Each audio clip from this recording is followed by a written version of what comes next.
RTC ఉద్యోగులకు కోటి పరిహారం. సజ్జనార్.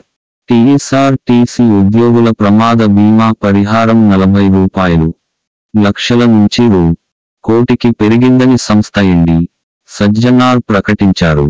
ఇందుకోసం యూబీఐతో ఒప్పందం చేసుకున్నామన్నారు.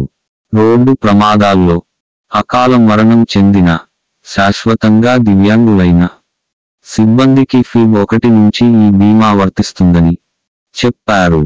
రూపే కార్డు ద్వారా మరో ₹12 లక్షలు కలిపి ఎలాంటి ప్రీమియం చెల్లించకుండానే ₹1.12 కోట్ల పరిహారం వస్తుందని పేర్కొన్నారు. Translated with Google lens.